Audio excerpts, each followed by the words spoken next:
Amanhã 7 horas, 7h30? 7h30. Café da manhã, aí cada um traz a sua contribuição, juntar as coisas aqui, um momento de comunhão antes da Assembleia.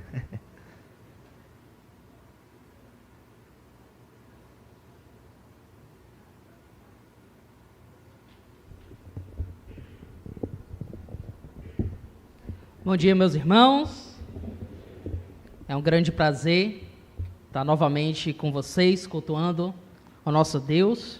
A gente fica com saudade, né? Como é bom estar na nossa igreja, que é em Vinhadura, para louvar o Senhor juntamente com vocês. E eu terei, então, essa alegria de trazer a meditação desta manhã, onde nós vamos estar pensando justamente no tema de missões, certo?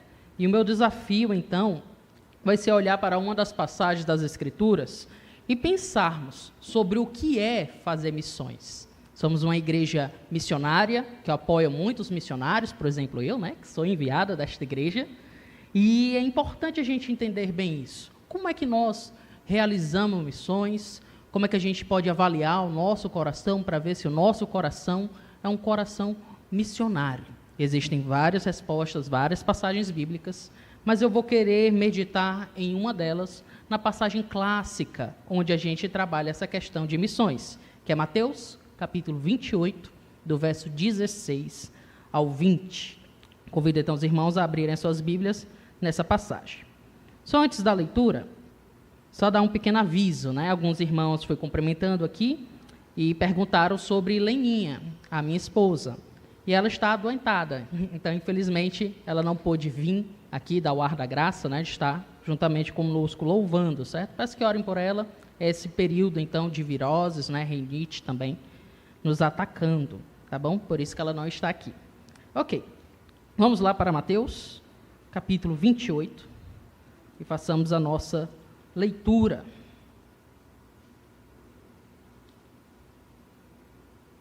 Diz assim a palavra de Deus: os 11 discípulos partiram para a Galileia, para o monte que Jesus lhes havia designado. E quando viram Jesus, o adoraram, mas alguns duvidaram. Jesus, aproximando-se, falou-lhes, dizendo: toda a autoridade me foi dada no céu e na terra. Portanto, vão e façam discípulos de todas as nações, batizando-os em nome do Pai, do Filho e do Espírito Santo, ensinando-os a guardar todas as coisas que tenho ordenado a vocês. E eis que estou com vocês todos os dias, até o fim dos tempos. Amém. Como eu disse, essa é uma passagem bem conhecida, clássica, quando a gente trabalha missões, porque aqui nós temos a grande comissão, a grande ordem de Cristo, de ir a todas as nações, fazer discípulos de Cristo. Mas eu quero olhar um pouco mais para o contexto aqui do livro de Mateus como um todo, para que a gente possa perceber elementos que nos ajudam a responder o que é fazer missões. E antes então de entrar no texto, eu quero meditar em algumas questões sobre o Evangelho de Mateus. O primeiro elemento é que quando Mateus ele vai construir então o seu Evangelho, inspirado por Deus, pelo Santo Espírito, ele vai buscar trabalhar o seu texto de forma a organizar os sermões de Cristo e narrativas sobre a sua vida. Então, basicamente, a gente vai ver uma ordem acontecendo dessa forma. Vemos um pouco sobre a vida de Cristo, narrativas sobre a história do Messias, como, por exemplo, o seu nascimento, o seu batismo, a ida até o deserto, ser tentado por 40 dias, e logo depois ele vai trazer alguns dos grandes ensinamentos, grandes sermões de Cristo, que é justamente o Sermão da Montanha. É assim que acontece nos primeiros capítulos de Mateus, do 1 ao 4. Temos então a sua descendência, o seu nascimento, o seu batismo, a sua ida ao deserto, no capítulo 4, e depois nós vamos ter uma longa sessão sobre o Sermão da Montanha, com as bem-aventuranças e tantas outras passagens que é basilar para a ética cristã.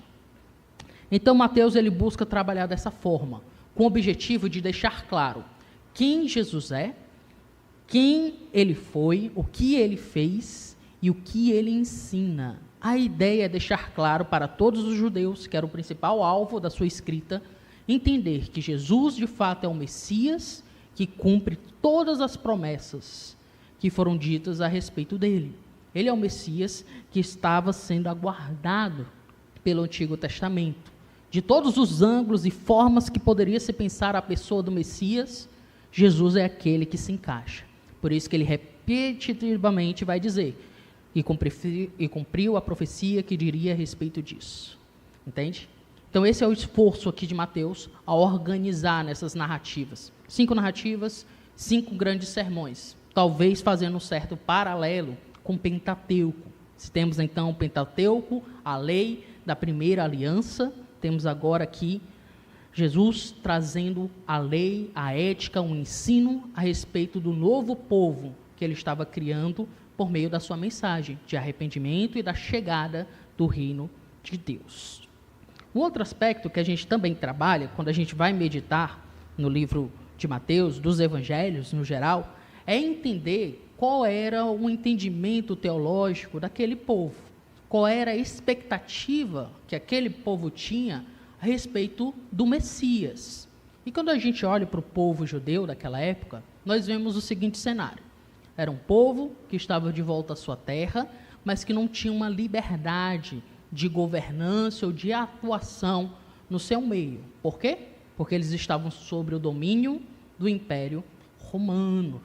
E aquilo, então, causava essa estranheza. Estamos na nossa terra, parte dela, né? Não totalmente, mas estamos aqui na nossa terra, mas nós não estamos sobre a nossa administração.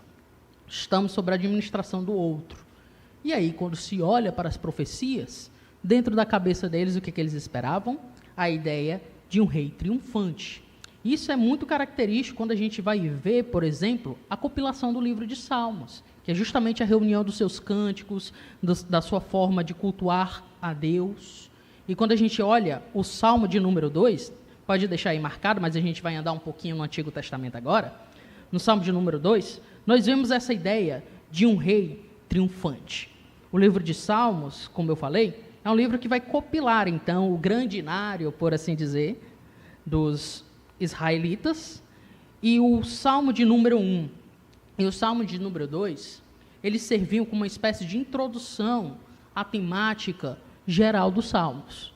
No Salmo de número 1, nós vemos a ideia do bem-aventurado, como aquele que não anda segundo os conselhos dos ímpios, mas tem prazer na lei do Senhor.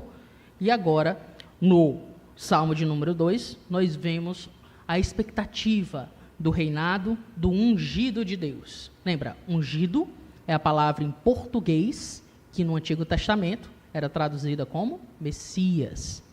E no grego, Cristo. É isso que significa. Aquele que é ungido, escolhido por Deus, separado por Deus para uma determinada obra. No caso aqui, de reinar.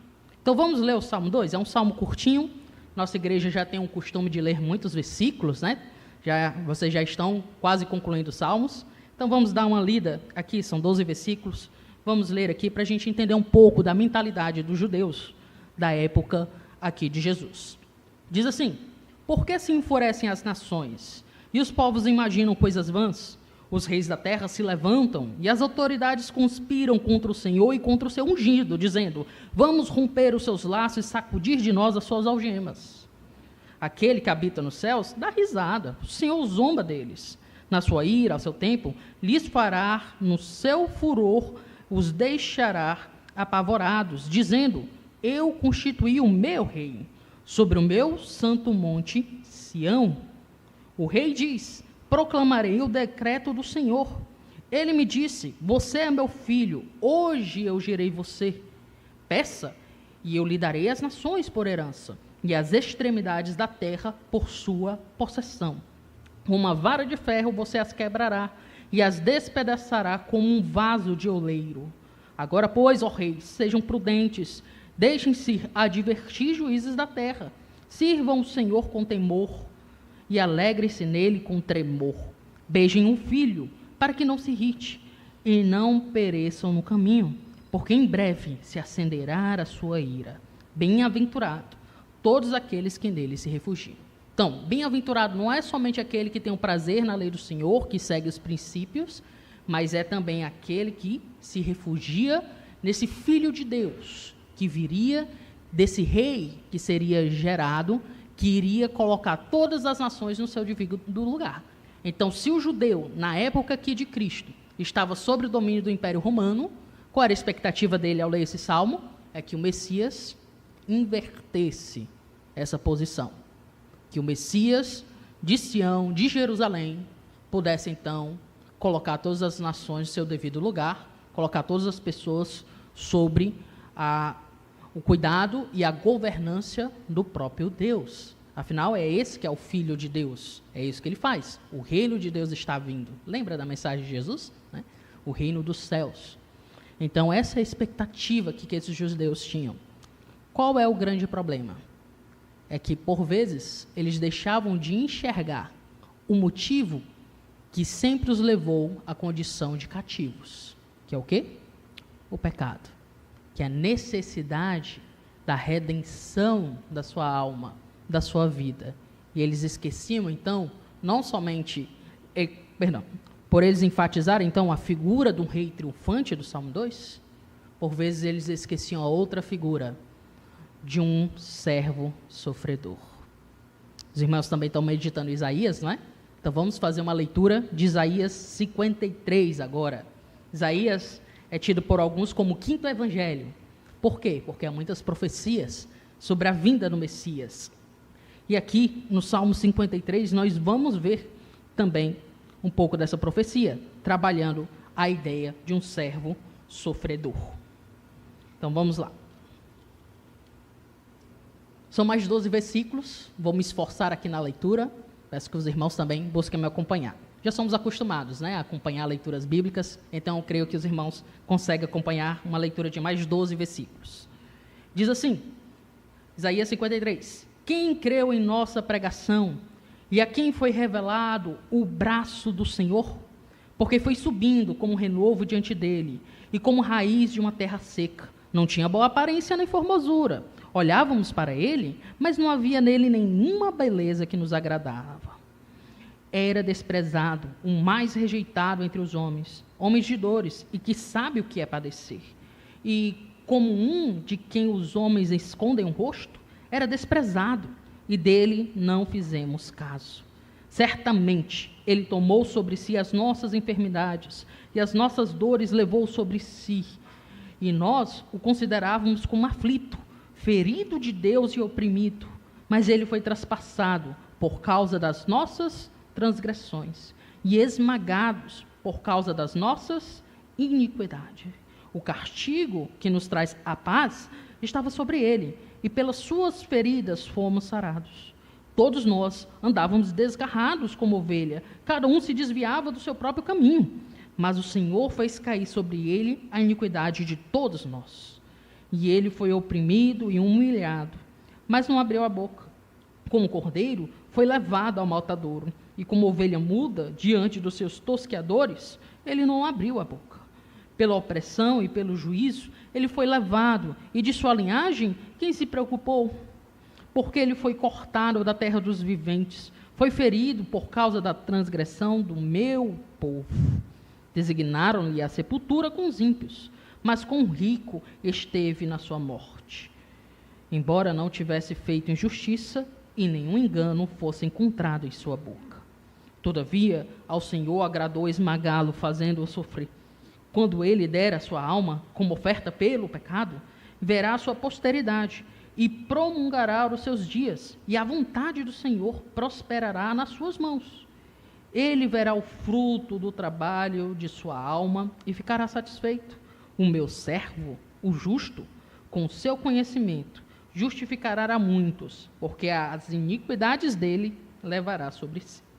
Por isso, eu lhe darei a sua parte com os grandes, e com os poderosos ele repartirá o despojo, pois derramou sua alma na morte, e foi contado com os transgressores. Contudo, levou sobre si o pecado de muitos, e pelos transgressores intercedeu. Cristo sendo descrevido aqui muito claramente para nós, não é? Mas para um povo que vivia naquela época, em opressão, eles tendiam a olhar para isso aqui e pensar não no Messias, mas pensar ou em uma outra figura, ou até mesmo neles mesmos. A ideia de que era o próprio Israel, por si próprio, como um povo que redimiria os seus pecados.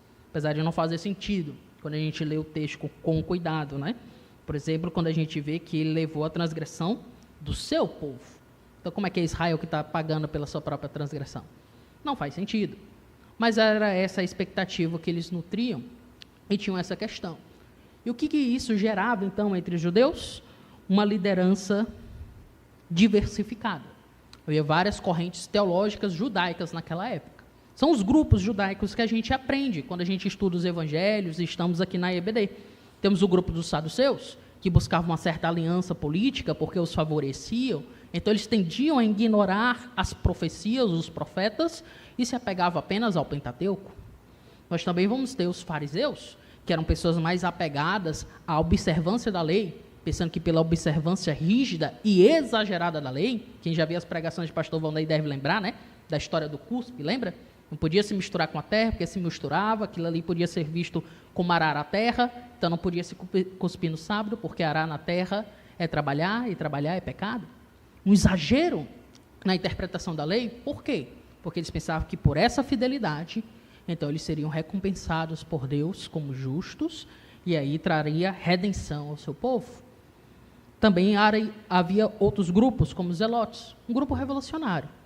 Olhava para a figura do rei triunfante e pensava, vamos preparar este caminho, vamos nos armar, vamos se revoltar contra Roma. E essa revolta só causou o quê? Destruição. Anos 70. O templo é destruído, os judeus são dispersos por conta dos levantes dos zelotes. E por fim, um outro grupo, o último grupo que foi alcançado pelo Império Romano, eram os essênios. Olhavam para o povo de Israel e viam, não, vocês todos estão em pecado. Só nós somos os filhos da luz. Então vamos se isolar, vamos guardar aqui a lei, vamos ter as nossas formas separatistas de viver, isolados de tudo e de todos, e aguardar, então, o juízo divino que vai nos recompensar. Nós que nos escondemos do mundo, em vez de ser fonte de luz, né? Então, havia essas correntes judaicas que permeavam, então, o pensamento. E é diante de tudo isso que Mateus, então, escreve, mostrando para todos esses grupos no que eles estavam equivocados, teologicamente falando, e também deixando bem claro de que Jesus era o Messias. Por isso que a gente vai ver profecias literais a respeito de Jesus sendo cumpridas no livro de Mateus, e também vamos ver algumas profecias que não eram bem profecias, mas também se cumprindo na vida de Cristo, para deixar claro em todos os ângulos, lembra? Para os judeus, de que Jesus de fato é o Messias. Um exemplo bem claro. Israel, por ter sido infiel a Deus, ficou 40 anos no deserto. Em contrapartida, o Senhor, em fidelidade ao Senhor, perseverou 40 dias no deserto. O número 40 aí está fazendo esse link, mostrando que Jesus é o Messias, é o israelita que triunfa em fidelidade no deserto. Entende? Esse é o link riquíssimo que Mateus trabalha no seu evangelho. Dito tudo isso, vamos então voltar ao texto, não é? Mateus 28, e pensar naquela pergunta que eu fiz no início. O que é fazer missões? Né? O que é fazer missões? E agora sim, vamos para os nossos 3 pontos. O primeiro ponto é que fazer missões é adorar e crer em Cristo. Veja só o que a palavra de Deus nos instrui em Mateus 28, verso 16 e 17. Diz assim: os 11 discípulos partiram para a Galileia, para o monte que Jesus lhes havia designado. E quando viram a Jesus, o adoraram, mas alguns duvidaram. Esse é o primeiro elemento que a gente vai ver que precede, então, a grande ordem de Cristo. Antes de Cristo mandar os seus discípulos, todos aqueles, não somente os 11, certo? Mas todos aqueles que foram até Cristo e o adoraram, essa ordem, essa perspectiva de adoração foi um pré-requisito chamado, então, para se cumprir o grande chamado da comissão. Perceba aqui nesse texto que o contraste da palavra adoração não é a profanação. Claro que é o contrário, não é? Mas aqui no texto, a forma como Mateus trabalha, não é a profanação, mas é o quê? A dúvida, a descrença, a dificuldade de perceber que o Messias, de fato, é o Messias, de que Jesus realmente cumpriu as suas promessas, como ele disse, que morreria e iria ressuscitar. Daqueles que ouviram a mensagem de Cristo, acreditaram na mensagem, seguiram as suas instruções, receberam testemunho das irmãs, no começo do capítulo 28, a gente vai ver, então, a ressurreição de Cristo. Essas irmãs, elas vão até a Galileia falar, né, sobre a ressurreição de Cristo. Quando vem Cristo perante si, tem duas reações. Uma parte o adora, outra parte duvida. E aí a gente pode lembrar da nossa EBD de hoje, né? A frase do pastor John Piper, lembra? Nós fazemos missões porque há regiões onde as pessoas não adoram a Deus. Porque a ideia não é simplesmente descrença ou crença, mas é verdadeira adoração. Isso aqui para a nossa cultura é muito importante e atual, não é? Quando a gente olha para o censo de religião na nossa cultura, nós vemos aí que, arredondando, né, em torno de 70% da população brasileira como um todo vai se declarar cristã. Quem aqui já foi comigo evangelizar nas praças ou evangelizar nos hospitais, em outros locais, deve lembrar. Quando a gente parava e perguntava a pessoa sobre Jesus e tudo, ela dizia que acreditava. Mas quando a gente perguntava por que ele tinha que morrer na cruz, ninguém sabia. Eram pessoas que, em termos culturais, até dizem crer em Deus. Mas quando se olha para o coração, não possuem um coração que o adora. Percebe? Por que a gente se reúne aqui, domingo após domingo, para prestar culto ao Senhor? Porque somos chamados a adorá-lo, a ter comunhão comunitária com Ele. Nós perseveramos aqui nesta igreja já há mais de 60 anos, porque esse é o chamado de Deus, porque essa perspectiva que Deus nos chama. Fazer missões só é possível se o nosso coração realmente o adorar. A ideia não é crer em Deus apenas com a mente, mas com a mente e com o coração. Quando a gente evangeliza, a gente gosta de citar Romanos, né? E lembra daquela passagem de Romanos? Se com a tua boca confessares que Jesus é Senhor, e se em teu coração crer que Ele ressuscitou no terceiro dia, serás salvo. Ou seja, a crença que nos salva não é apenas intelectual. Ela é algo que envolve corpo e alma, nosso ser completo. E esse é o problema de muitas igrejas atuais. As igrejas estão cheias de pessoas que buscam a Deus, mas não movidos pelo interesse de adoração, movidos pelos próprios interesses. Então, nós vemos um quadro assustador, atual, de que no mundo evangelical, que é o termo teológico que a gente usa para designar, né, o grupo cristão mais amplo, a gente vê que há muitos cristãos que não são crentes. Entende? Pessoas dentro de igrejas que estão perdidas. Por quê? Porque não têm um coração adorador de Deus. Porque mesmo vendo o Messias, o ensino do Messias, duvidam e não adoram. Então, se nós realmente queremos ser missionários e devemos ser missionários, o primeiro aspecto que a gente precisa nutrir em nosso coração é um coração adorador. Entende? Nesta manhã, você estava adorando a Deus? Com os hinos cantados, no estudo da EBD, nas relações sociais? Se não, cuidado. Isso pode ser um indicativo que talvez você esteja fazendo parte de um outro grupo, que se chama de cristão, mas que não tem um coração realmente devoto ao Senhor. Então, esse é o primeiro ponto que a gente pode extrair aqui sobre o que é fazer missões. A ordem de Cristo vai vir para estes que adoraram a Ele ao verem. Continuando, nós vamos ver então que fazer missões é justamente fazer discípulos. E fazer discípulos é ir, é batizar e é ensinar. Diz assim o versículo 18: Jesus, aproximando-se, falou-lhes, dizendo: toda a autoridade me foi dada no céu e na terra.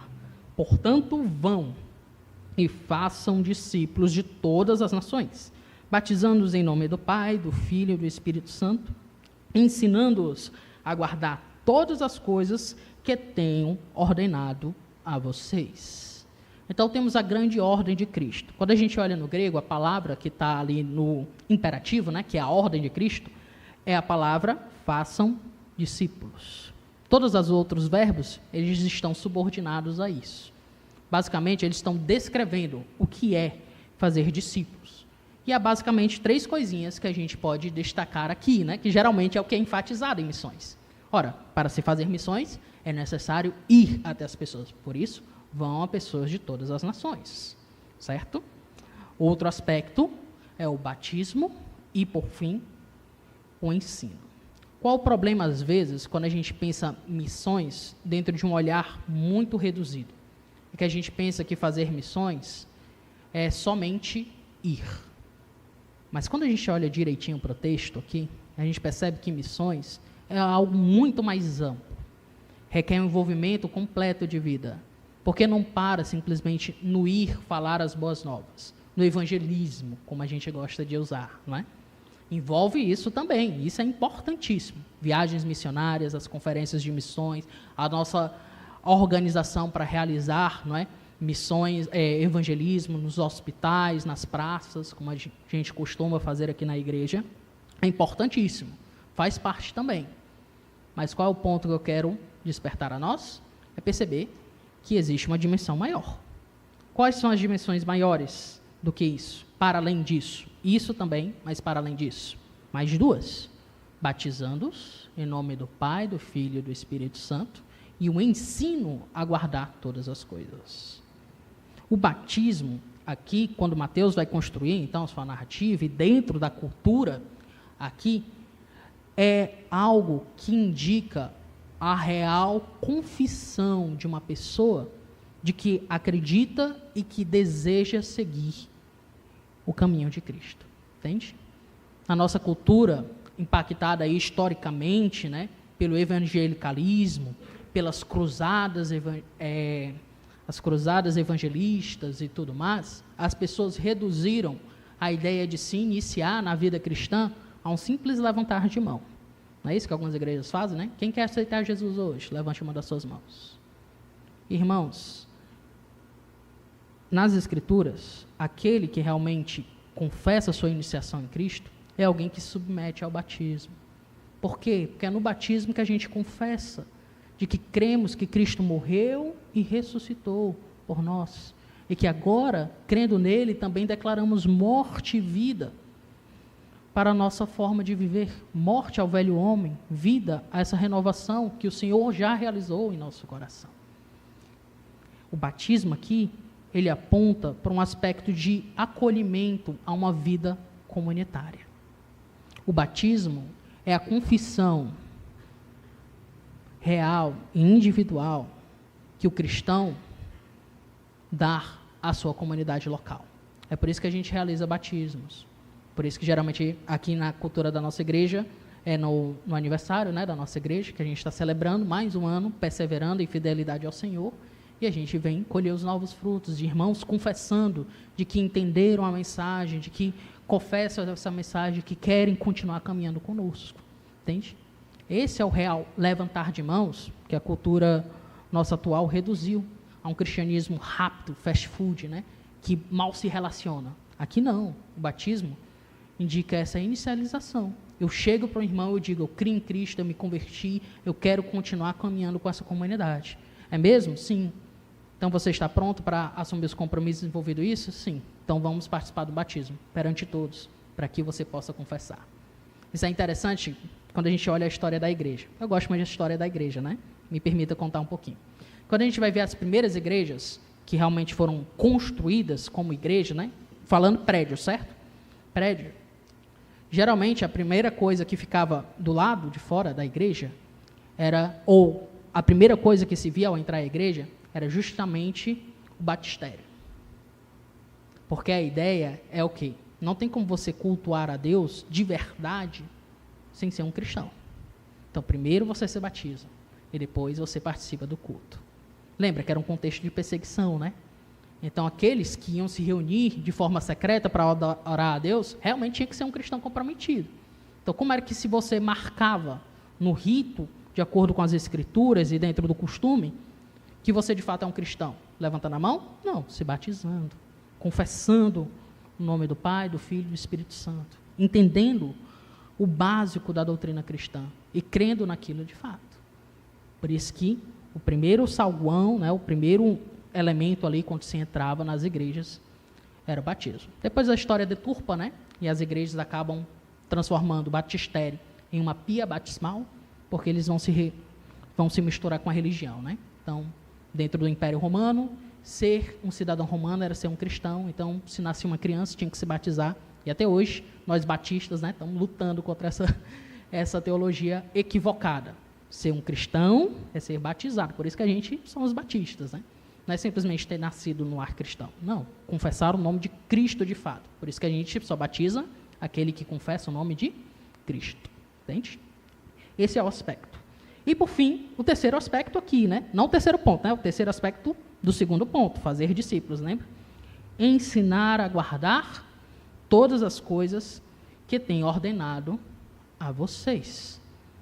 Nós só podemos ser missionários, de fato, cristãos, de fato, somos pessoas que se esforçam em aprender aquilo que Cristo nos ensinou e também a transmitir o que foi ensinado a nós para o próximo. Perceba que não tem como ser cristão individualista. Sim, a salvação é individual, mas a vida cristã ela é comunitária. Por quê? Porque necessitamos de um outro para aprendermos. E também somos chamados a ensinar ao outro o que nós temos aprendido. É uma relação comunitária. Por isso que a IBD é tão importante. Por isso que os cultos são importantes. Por isso que não dá para cultuar a Deus só no conforto da sua casa por transmissões online de culto. É claro, vamos ser edificados quando estamos adoentados, é um recurso muito válido, né? Em termos de propagar o Evangelho, é maravilhoso. Mas o chamado de Cristo não é simplesmente conteudístico, teológico, saber as coisas, mas envolve um coração que se relaciona uns com os outros, que está aprendendo na prática uns com os outros, não somente intelectualmente, mas na prática. Como é que nós podemos aprender a ser um cônjuge amoroso sem ter vivência com cônjuges amorosos? Podemos comprar livros que traz a instrução, mas a gente precisa também ver na prática, né? Afinal, somos pecadores, nós falhamos. E aí? Né? Quando eu boto o boneco lá em casa, como é que a minha esposa reage a isso? Como é que ela vai me tratar? Quando a minha esposa também está incomodada na luta contra os seus pecados ou outras questões, como é que eu lido com ela? Esse é um ensino prático de como ser um cristão. E vamos aprendendo. Quando temos dificuldade, buscamos aconselhamentos de irmãos mais velhos, mais experientes na fé, e a gente vai vendo, né? Que a gente sabe, somos pecadores, falhamos tantas vezes, né? Queremos acertar e acabamos botando dificuldade, né? Eu quero ser um homem que não seja um bonequeiro lá em casa, né? Mas muitas vezes eu falho nisso. E a minha esposa, amorosamente, vai lá, me corrigindo, chamando minha atenção, vou aprendendo. Às vezes teimo demais, né? Mas o Senhor vai e me conserta. Isso faz parte do aprendizado da vida cristã, que envolve uma vida comunitária. Percebe? Então, fazer missões é ir? Sim. Mas também é estar comprometido com a sua igreja local, ser batizado, inserido, iniciado neste meio, e também ser alguém que está aprendendo e ensinando aquilo que Cristo nos ordenou. E por fim, irmãos, o terceiro ponto, finalmente, é que fazer missões envolve caminhar na companhia de Cristo. Veja só a parte final do verso 20. E eis que estou com vocês todos os dias até o fim dos tempos. E aqui é a segunda ordem de Deus, segunda declaração, né? É uma promessa de Jesus, de que Ele estará presente em nossa vida. Qual é um grande problema de cristãos que às vezes amam os princípios bíblicos, mas esquece essa dimensão da presença do Senhor? É que a gente quer fazer tudo na força do nosso braço. É como o pastor Jaime falou aqui mais cedo. São pessoas que são conservadoras nos princípios, mas não são cristãos na prática, na vida real. Por quê? Porque se esquecem de que tem uma relação com o próprio Deus, de que o Senhor está caminhando ao nosso lado, de que o Senhor é presente. E aí a gente vai ver cristãos dicotômicos, por assim dizer, né, em sua prática. Na igreja, são espirituais. No mundo secular, são carnais. E a gente vai ver esse tipo de divisão. Entende? Na minha casa, na minha igreja, eu sou conservador. Mas no trabalho não tem como ser, né? Eu tenho que ser pagão. Parece a história dos imperadores. Se conta a história que um dos imperadores, ao se converter, foi ser batizado e pediu para se batizar com um dos braços para fora. Por quê? Porque ele era um guerreiro, né? Então ele tinha que ir para a guerra e matar pessoas. Então ele disse, meu corpo pode ser cristão, mas o meu braço tem que ser pagão. Olha só, né? Já imaginou se fosse assim, né? O pastor Marcos Granconato disse que ia adotar essa ideia na igreja dele, e agora todo cristão ia ter que se batizar com a língua para fora, né? Já imaginou, né?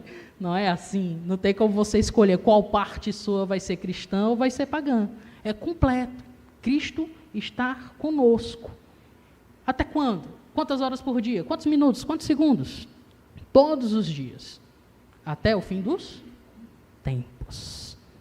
Então, nós só vamos ser missionários cristãos de verdade se nós estivermos caminhando na presença de Cristo e tivermos essa consciência de que essa promessa já é real e já está sendo cumprido agora.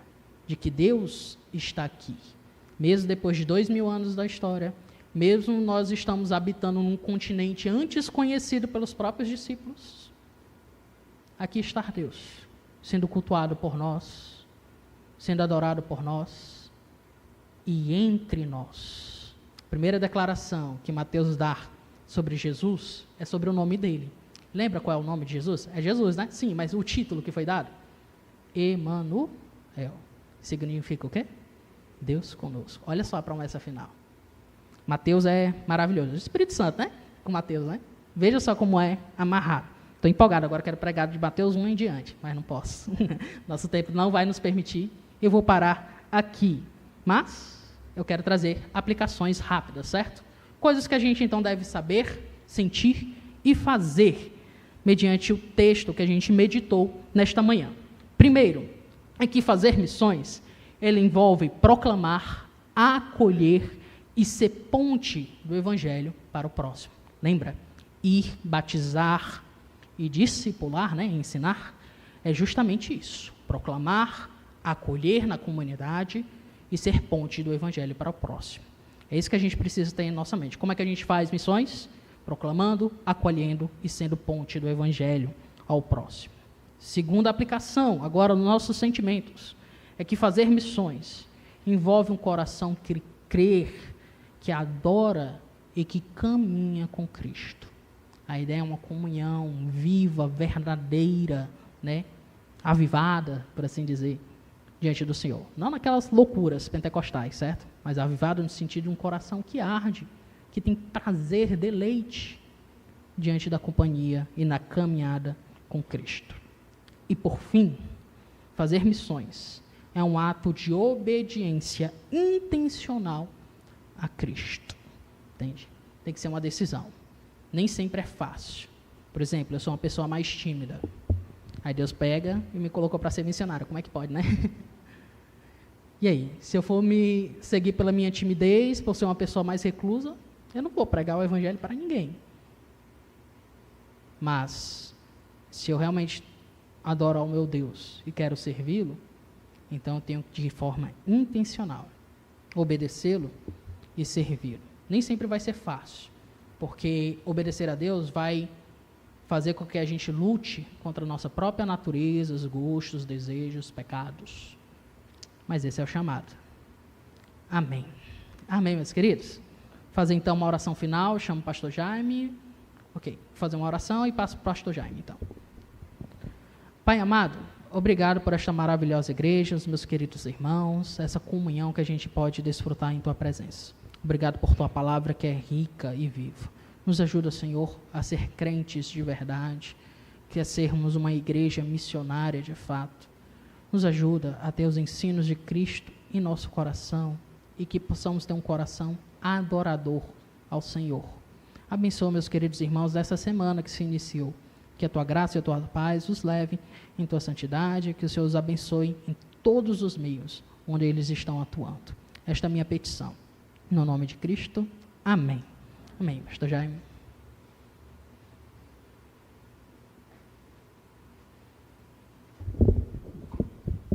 Que bênção, graças a Deus, pelo que tivemos essa manhã. Podemos, na escola dominical, estudar sobre missões e agora também no culto matutino ouvir sobre missões. Que Deus então nos dê forças para o adorarmos e glorificarmos realizando missões. Como falei pela manhã, né, os irmãos já devem saber, cerca de 90 irmãos aproximadamente da nossa igreja foram para a viagem missionária a Viçosa e estarão voltando hoje depois do almoço. Então vamos orar por esses irmãos para que a viagem seja tranquila, segura e possam estar conosco logo mais. Não sei se vão poder chegar para o culto, né? Mas os irmãos que estão aqui venham para o culto. Tá bom? Hoje às 18h30 teremos o culto noturno e só enfatizando, próximo domingo não teremos EBD, porque teremos a Assembleia Administrativa da Igreja, então a primeira convocação começa às 9 horas, né? Todos os irmãos então estão convocados, membros estão convocados, mas às 7h30 da manhã teremos o café, e aí os irmãos podem trazer o pão, o café, o leite, o queijo, o bolo de cenoura. E cadê a irmã Ádila? Irmã, lembre também, né? Já sabe que vai ter que trazer, né? Vai ter que trazer. Pronto, sempre tem que falar da irmã Ádila, porque não pode faltar, senão não é o café da manhã da igreja, né? Tá bom? E olha quem está aqui de volta, né? O irmão voltou ali do Chile, depois de uma temporada, ali o irmão Aderson, né? Vamos então orar mais uma vez, só para finalizar, e até mais tarde. Senhor nosso Deus, muito obrigado por todas as bênçãos que o Senhor tem nos concedido. Mais uma vez pedimos, Senhor, traga os nossos irmãos ali de Viçosa, os que estão lá em Viçosa, em segurança, e agradecemos pela oportunidade que eles tiveram de ir ali e pregar o Teu Evangelho. Peço por nós que estamos aqui também, continua conosco, nos abençoando, nos fortalecendo, nos motivando para cada vez mais levarmos o Teu Evangelho àqueles que ainda não Te conhecem, glorificando o Teu santo nome. Obrigado por tudo isso, peço em nome de Jesus também que continue conosco durante o decorrer do dia. Amém.